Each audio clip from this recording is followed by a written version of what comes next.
5:58 a.m. and we're about to get started with some mobility. For those of you who are watching, my name is Toby. I'm 41 years old and I train to live an active, self-sufficient and adventurous life. I do so by minding my sleep. I try to get between 7 and 9 hours. Minding what I eat. Try to eat within my energy balance, 2,200 calories. Try to eat a lot of greens, vegetables, wholesome foods.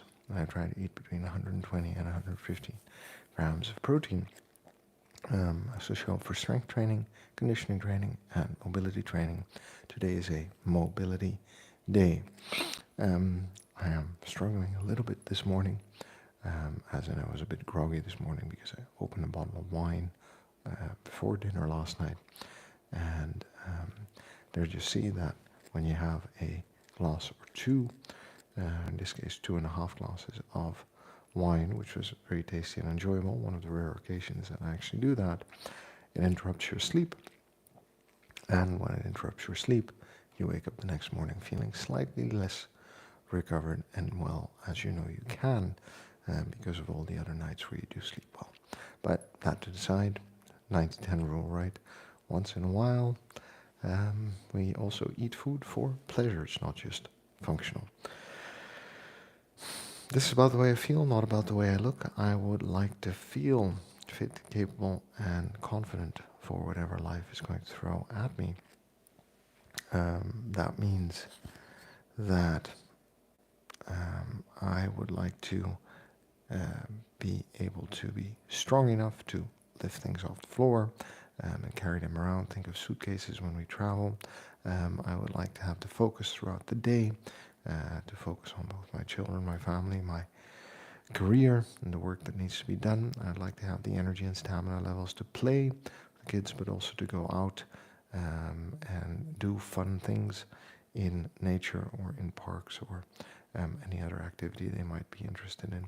So there are a lot of reasons for me to want to keep up with it, but the two most important outcomes here are that by the time I turn 80, I want to be free from preventable disease, free from preventable discomfort, and healthy and active enough, basically physically maybe 15, 20 years younger than my biological age, is something that I'm structurally working towards.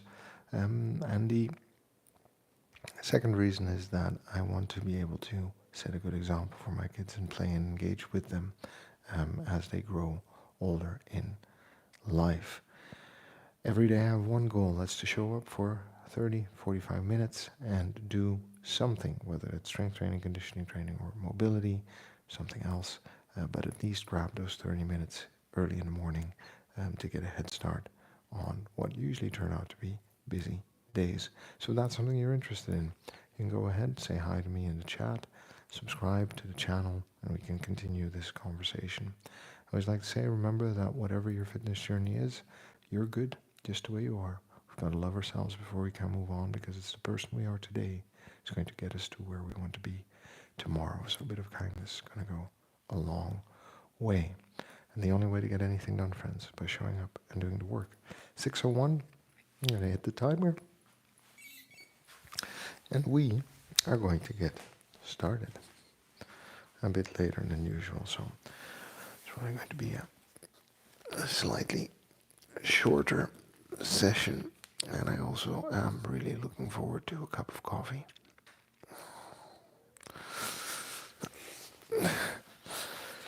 So let's talk about sleep. And let's talk about sleep because I now just got proven right again. I've had like this streak of good sleep, which I am very grateful for. And this streak of good sleep helped me feel really well rested, strong, focused,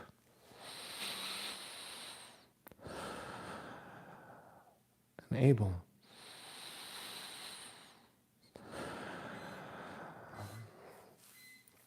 and I really like that feeling. So last night I decided to destroy that feeling. Now, Friday night, and it was just a good moment to open a bottle of wine while I was preparing food. Hadn't had any alcohol in about 2 months, I'd say, give or take. And it tasted really good. I really enjoyed it. So, as you do, food was in the oven. Kids were on the playground with their mother. I had a second glass of wine. And I sat down on the couch, watched a TV show. So it was a really good Friday for me because I hardly ever get to watch TV. Like I really have to find the moment to do it. And it was really relaxing and comfortable and nice. But here are the two side effects of the wine. And I think you know where this is going, right? First of all, did I snack before dinner? Yes. Did I snack uncontrollably before dinner? Oh, not uncontrollably, but there was definitely some more than necessary snacking in that 1 hour that would definitely not have occurred had I not had that wine. So I could literally hear myself thinking, oh, I shouldn't do this. And yet, there we were. I did do it because when we consume alcohol, we lose some inhibition and ability to temper and control ourselves. So not a big deal, right? But just good to realize that there were some consequences to the choice related to food. And I woke up this morning, I slept quite alright. Woke up in the middle of the night, a bit parched. Pardon me. So I had to actually get up and drink something. And then when I checked my watch this morning for the past week or two, it had actually indicated that both neurologically and in terms of hours slept, I'd been doing really well. And despite falling asleep at the same time as usual,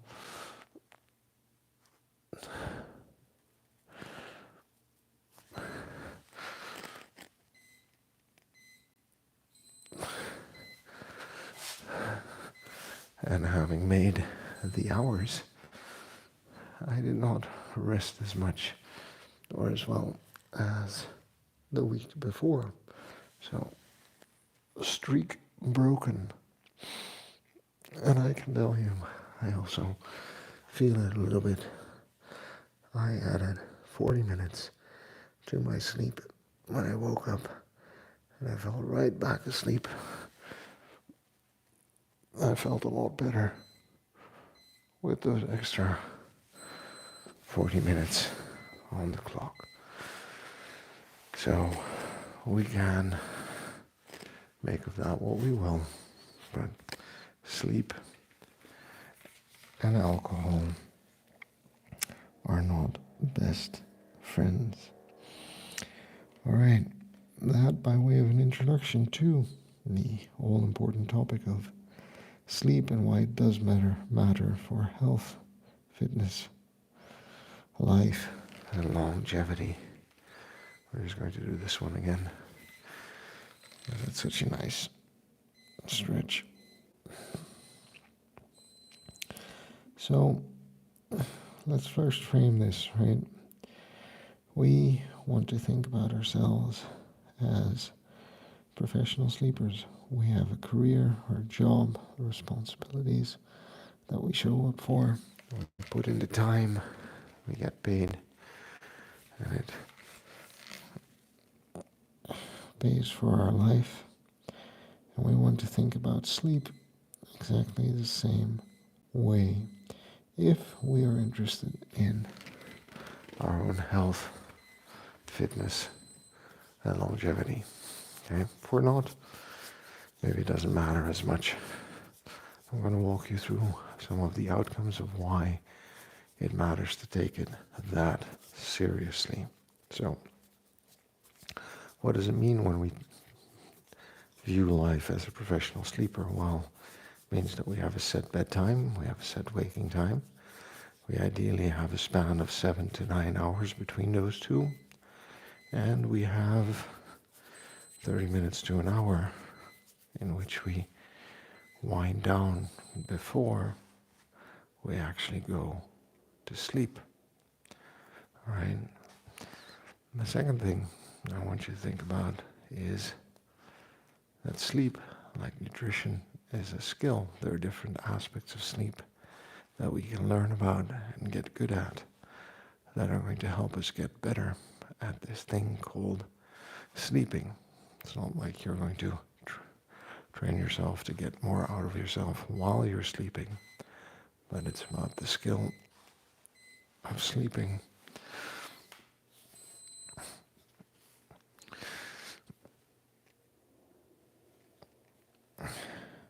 And what happens throughout the day, right before you go to bed, and how well you take care of the space that you use for sleeping. All right? So, framing it like that, why does it matter to view sleep as a skill, something we need to learn and get good at, and to view sleep as something we are professionals at? Well, let's explore that. A very high level, right? We get stronger when we sleep. We recover when we sleep from the damage, stress, and strain that just day-to-day life imposes on us. There's not a lot else to say about it. At a high level, we improve our willpower. We improve our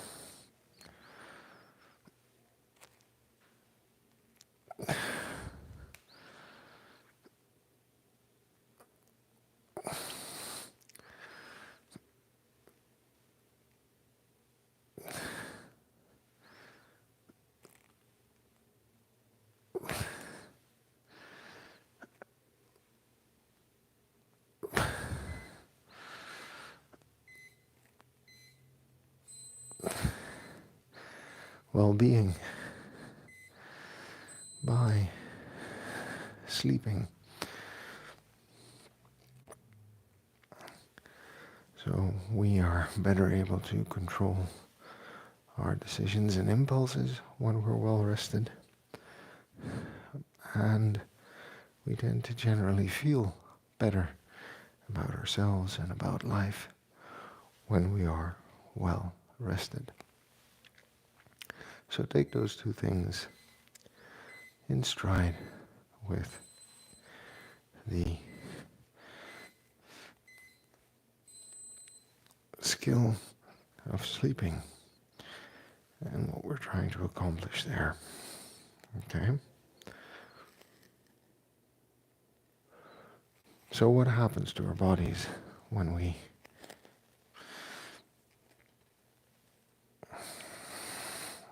don't sleep? Are there any drawbacks to not sleeping sufficiently? Well, there absolutely are. And I think one of the key things, something that everyone more or less knows, Sleep deprivation is a form of torture, of course, and if you deprive yourself of sleep long enough, you will die. So it is absolutely something that we cannot do without. It is vital to our function. When we are deprived of sleep, we develop low-grade inflammation, or could develop low-grade inflammation throughout our body. Now, this inflammation is simply a response to a lack of sleep. It's not that. Our immune system absolutely has to deal with an imminent threat. But we are now taxing the body and the body systems to deal with something that can have been easily avoided by simply sleeping well and taking better care of ourselves. All right? All right, so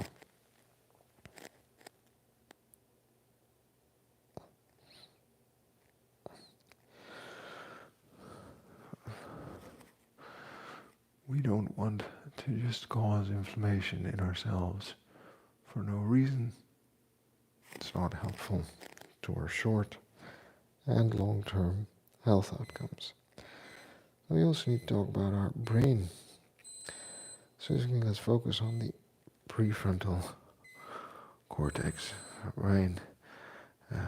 Ever notice how you get a bit snippier and shorter fused when you're a bit tired, sleep deprived? Well, it turns out that the part of our brain that makes us human, that helps us with impulse control, planning ahead, etc., etc.,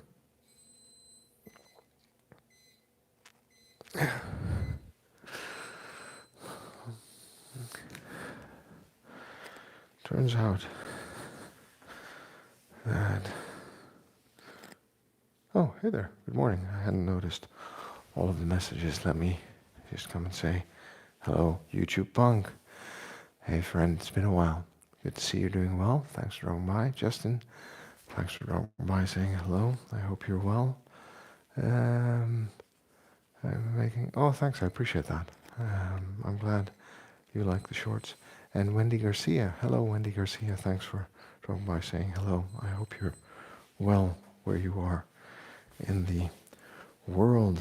And as you heard, I was just talking about sleep, and specifically about sleep deprivation, what happens to our brain.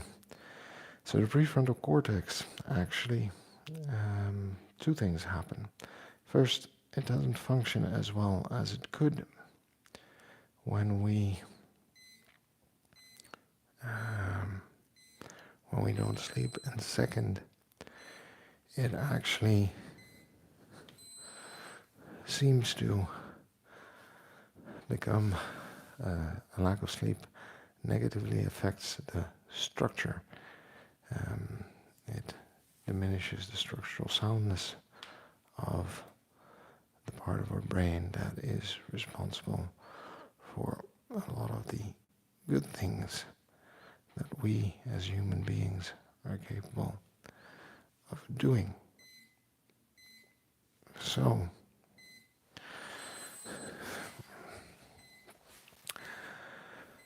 you find yourself not being clear of thought after a poor night's rest.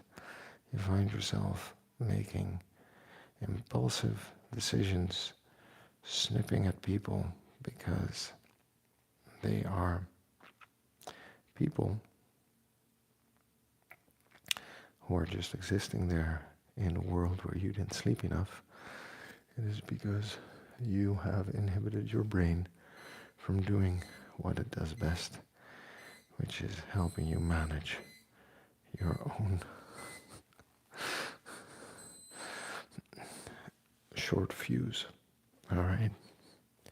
This is important. because when it comes to things like controlling impulses around foods or skipping trainings, discipline, learning, focus and attention at work, or as we're studying, these hours of sleep matter tremendously. All right.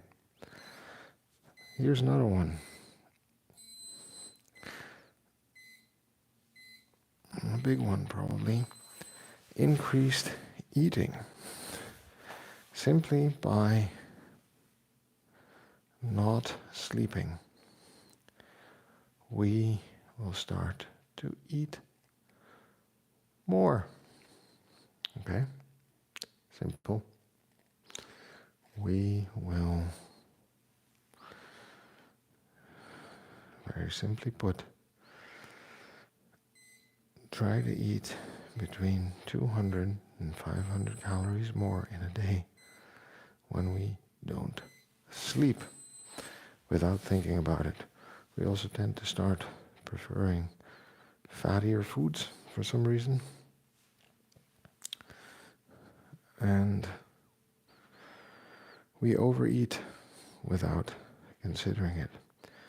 So you know this because on days where you're not well rested, you might snack a bit more and very easily consume foods that you would otherwise just leave right where they are. It also dysregulates a number of processes, hormonal processes, such as the production of insulin, which helps us process glucose, helps against something called beta oxidation, which I need to look up what that is, or leptin, right, which manages a number of processes also related to our food intake, and cortisol. And dysregulated cortisol can also lead to dysregulated sleep, right? Sleep inhibition. So there are a whole bunch of processes that we disrupt when we don't sleep well that are essential for us to be healthy and to stay well, right? Good sleep also clears waste from our brain. I think that's an important one. Davy Santana, baseball bat. Interesting. These are kettlebells. I wouldn't recommend hitting anything with them. But thanks for dropping by and saying hello. And I hope you're doing well where you are in the world and that life is treating you well. Today we're talking about sleep in terms of health and fitness outcomes. So good sleep clears waste from the brain. Specifically, what happens is apparently your brain cells shrink slightly in a system called the glymphatic system. Releases fluids that flush out all the waste that builds up in your brain over the course of the day. I think this is great. Keeps your brain healthy and well. If you don't sleep, you don't get that benefit. And, well, I think it's probably essential to our brain health. So we might as well sleep well and get that benefit. Remember what I said about growing stronger and only growing stronger when we sleep? Well, when we sleep, we release growth hormone, which means that that is the time that our body has the capacity to grow and regenerate itself. It is an anabolic state because we're talking about muscle repair that happens when we are sleeping. and a lack of sleep hinders any kind of repair and regeneration. So I just want you to keep that in mind, right? That when it comes to health and fitness, we tend to jump to the idea that we need to go work out and we need to eat less to lose some weight. But we never really talk about the importance of sleep. Our mothers and grandmothers always told us to get our sleep. In Dutch we have a saying, every hour before midnight counts for two. There turns out to be some truth to that. It's that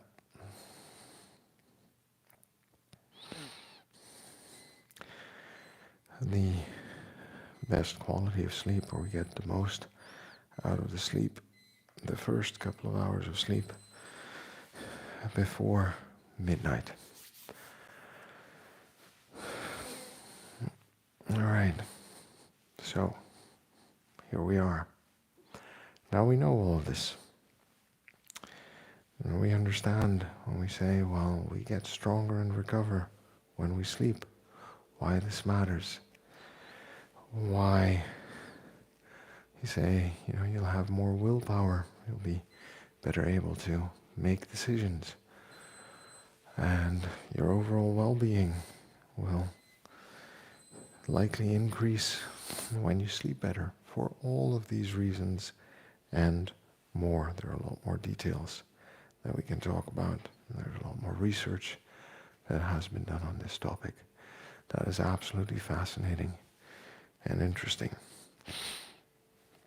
So what this also means is that we need to have a plan.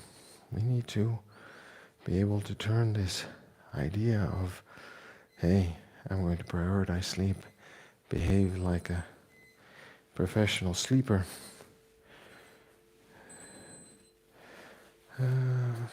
behave like a professional sleeper. I still need to do some hip mobility, I just realized.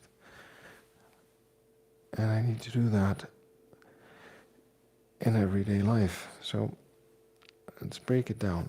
Let's start with the easy one, and that is trying to take care of the place where we do the actual sleeping, right?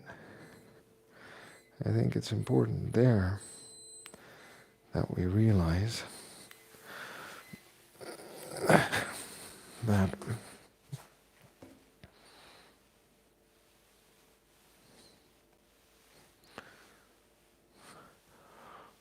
we want that place to be as dark as we can make it. And despite mine being relatively dark, someone gifted me a sleeping mask for my birthday. It was a massage function.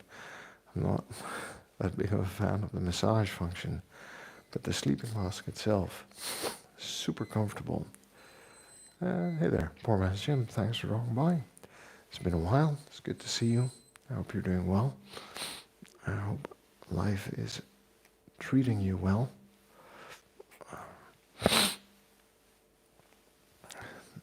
So, we want it to be as dark as possible. And I have that sleeping mask, and to be very honest, I feel it has made a slight difference in terms of how easily I fall asleep. For some reason, I find it off my face or beside the bed in the morning. So there's probably a moment where I unconsciously take it off while sleeping.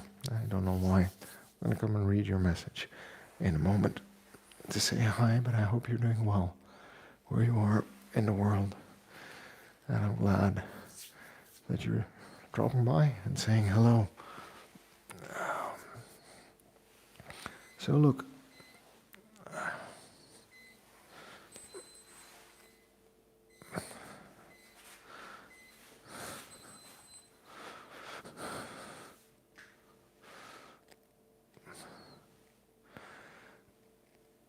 it needs to be dark. It needs to be cool, because if it's too hot, it's hard to fall asleep. If it's too cold, it's hard to fall asleep. It needs to be pleasant. I prefer chilly to cool, but sadly, I share a room, a lifelong housemate. So I have to compromise.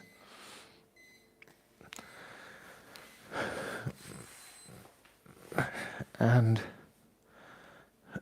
it needs to be dedicated to sleep. What does that mean? That means that that part of the house, its sole function is sleep. There's nothing else that we do there. There are no phones. There's a book for reading, because that's part of the bedtime ritual. There's a bit of light, and that's it. And the moment we go into that room, or I go into that room, I am signaling to my brain that it needs to get ready for some sleep. Yeah, exactly. You need to get that sleep. I think that's the biggest priority for someone who does as much training as you do. All right.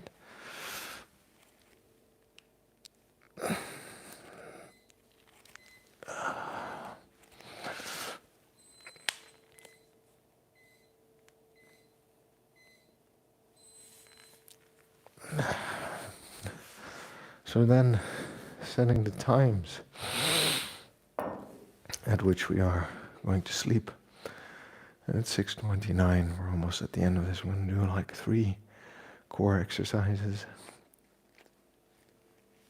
Just the basics. And I'm going to have a cup of coffee.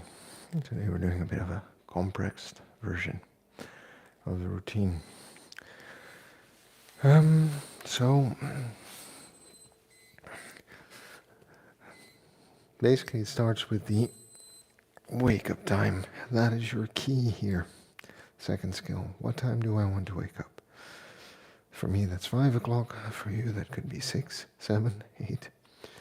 So from that, you calculate back what the 8-hour mark is, 7-hour, or the 9-hour, all right? And what you want is you want to make sure that you're falling asleep around that mark, plus or minus 30 minutes, every day of the week.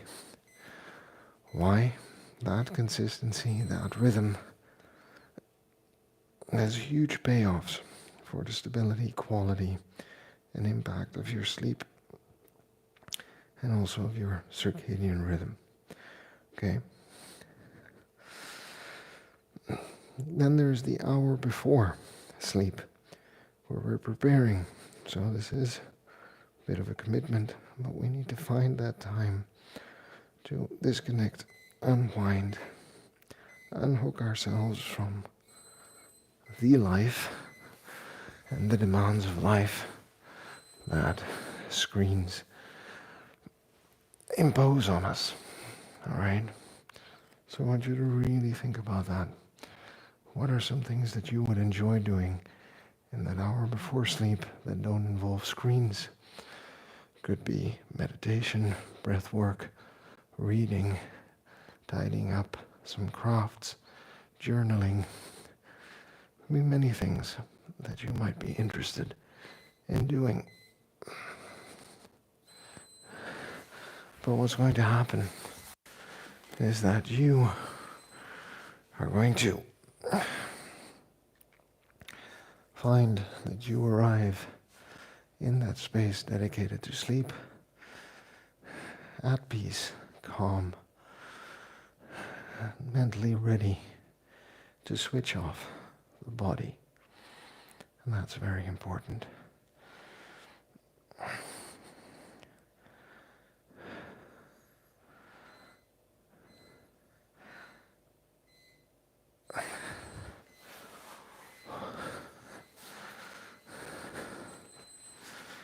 So,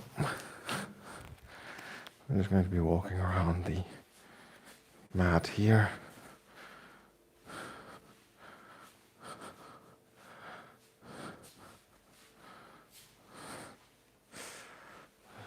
Loaded carry imposes certain type of challenge on the core in order to keep myself upright. There we go. All right, and then the third thing, and this comes back to the opening story of today's stream, is that bottle of wine, or what we eat and drink throughout the day, starting right before bed, the few hours before bed.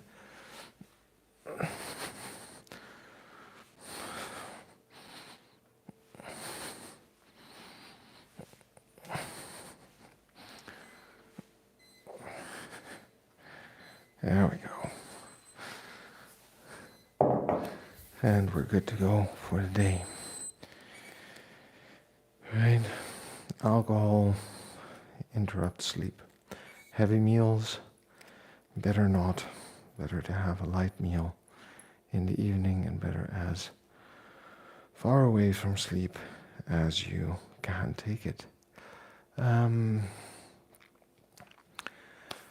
I have my last cup of coffee around 2 or 3 p.m. because around 8:39 p.m. 2 or 3 a.m. It's around 8:39 p.m. I fall asleep. I notice that 6-hour window is more or less all right if I have a social engagement in the evening, because I know I get tired because of my rhythm. I'll have that extra cup of coffee in the evening, because I'm there for function. And usually I'm so tired I fall asleep anyway, because I'm used to going to bed between 8:30, 9:30 p.m. So managing what you consume and how much stimulus you expose yourself to throughout the day, less is better. Limit caffeine, limit alcohol intake, limit heavy foods, limit doom scrolling and browsing. It fries your brain. We need our brain to be disconnected and just free roaming in its own mental space for our mental health. In any case, that's all I have for you today about sleep. I think next week we're going to switch topics. I think I covered these talking points this week into absurdity maybe, but I do appreciate you dropping by, saying hi, listening in. Don't know what I'll be talking about next week. Maybe something about training volumes, progressive overload. I'll prepare some talking points on that, as I also prepare to record a long form on the importance of sleep, because then we have the 3 basic videos about nutrition, sleep, and basic training, why basic training, strength and conditioning training works, and that's the foundation of everything that we are trying to do, obviously, in terms of physical health and fitness. For those of you who are watching, my name is Toby. I'm 41 years old. I train to live an active, self-sufficient and adventurous life. I do so by minding my sleep, minding what I eat, showing up for strength training, conditioning training, mobility training. Tomorrow morning we're going to do strength training before I go out on a run. I try to spend time with people I love and care about, do things that I enjoy, and generally live a stress-free life, applying the 90-10 rule to most things. This is about the way I feel, not about the way I look. I want to feel fit, capable, and competent for what life might throw at me, which could be tons of things. But being fit and healthy means that I'm probably a bit more resilient in terms of dealing with them, which is exactly where I want to be. Whatever your fitness journey and fitness goals are, hopefully there's something in this channel for you. Let's continue this conversation. Hit like, subscribe. Let me know what you think in the comments or on chat. I appreciate everyone who took the time to say hi this morning, and glad to see all of the familiar faces, some new names. Be well, stay well where you are. Have a good night's sleep and a good day and weekend ahead of you, hopefully. We're good just the way we are. We've got to love ourselves before we can move on. And the only way to get anything done, friends, is by showing up and doing the work, which means I will see you tomorrow. And subscribe.